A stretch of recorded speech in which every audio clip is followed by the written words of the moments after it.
CBS 46 News presents Public Affairs on Peach.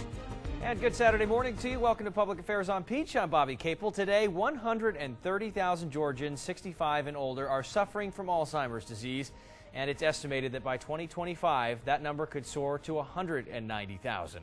Well, even if you are not suffering from the disease, you might be caring for someone who is or know someone who is. And with June being Alzheimer's and Brain Awareness Month, we wanted to devote today's Public Affairs on Peach to Alzheimer's. So let us begin with our first guest this Saturday morning, Leslie Gregory, the CEO and president of Georgia's Alzheimer's Association. Thanks so much for coming in. Thank you for having us. We're happy to be here. Leslie, I want you to start with what Alzheimer's is. Yes. Alzheimer's, there's a lot of confusion about Alzheimer's and dementia.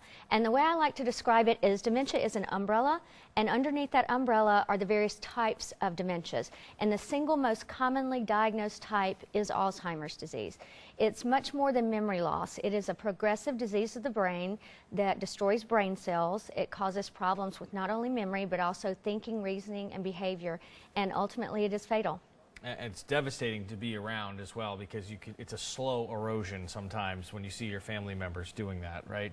Yes, there's no typical progression. For some people it progresses faster, especially if they're diagnosed younger. But we say the average is usually a 7 to 12-year journey, but that can vary greatly. It affects a whole lot of Americans. 1 in 9 people have the disease over the age of 65. It's not limited, though, to that age group. Is that right? No, it's really not. Age is the single greatest risk factor, but we're seeing it diagnosed more and more in people as young as their 40s or even their 50s. And when it's diagnosed younger than 65, it's called younger onset Alzheimer's disease, and that particular type does tend to progress more quickly than when you're diagnosed at a later age. What can someone expect when they get a diagnosis like that?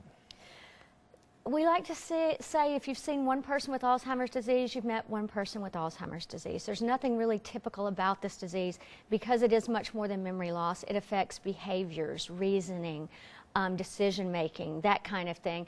But the typical progression might be starting off with memory loss, especially as it relates to creating new memories. They can't remember recently learned information. And then it progresses to the point that they need help with their activities of daily living. They need help with bathing themselves, dressing, eating. Ultimately, they do become bedbound, and it is fatal in the end. You sent us some information that's pretty sobering, that Alzheimer's disease kills more people than breast cancer and prostate cancer combined. Is that right?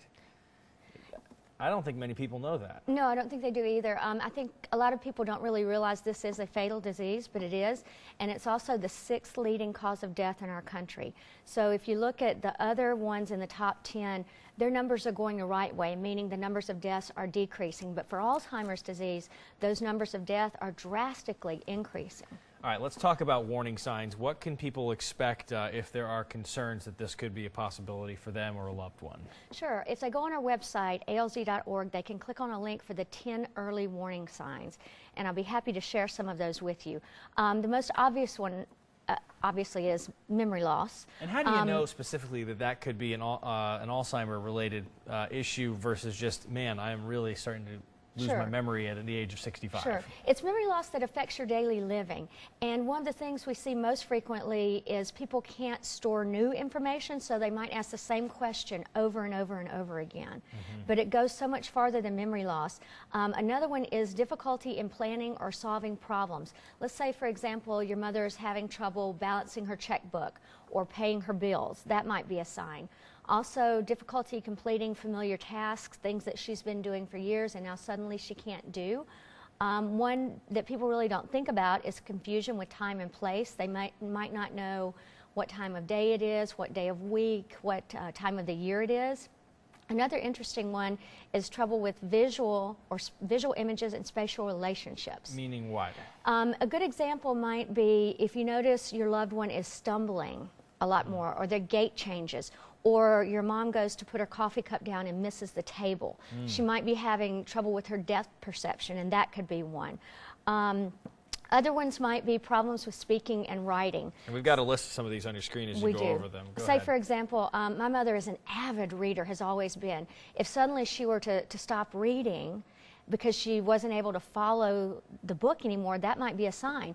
Or you might see your loved one becoming more quiet in group conversations because they can't follow the conversation. They can't really keep up, or they're using incorrect or improper words. Another one is misplacing things and not being able to retrace your steps. Now, that's one I want to kind of caution people about because we all lose things, right? The keys, right? Yes, yeah. yes. I lose my sunglasses, I think, almost daily. But the difference is I can go back and think, well, I was in my car, I was on the screen porch, I was in the kitchen. I can retrace my steps. People with dementia often can't do that. Or they might leave things in an odd place. You might find the remote control in the refrigerator. So that could definitely be a sign.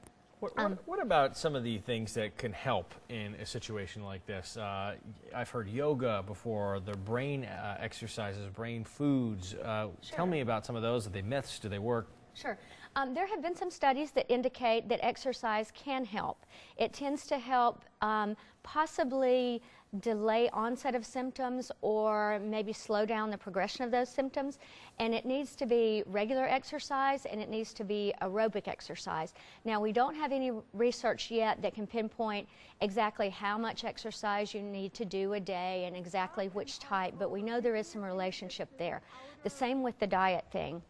An example is the Mediterranean diet has shown some promise for helping with the symptoms. And an example of that would be not a lot of red meat, consuming nuts, green leafy vegetables, fish that are rich in omega-3 acids. And that can really help. Olive oils. Yeah.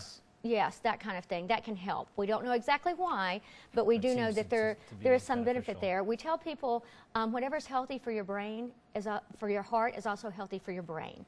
So if you know the things to do to be heart healthy, that will help you be brain healthy as well. Well, Leslie, thank you so much for coming in this morning.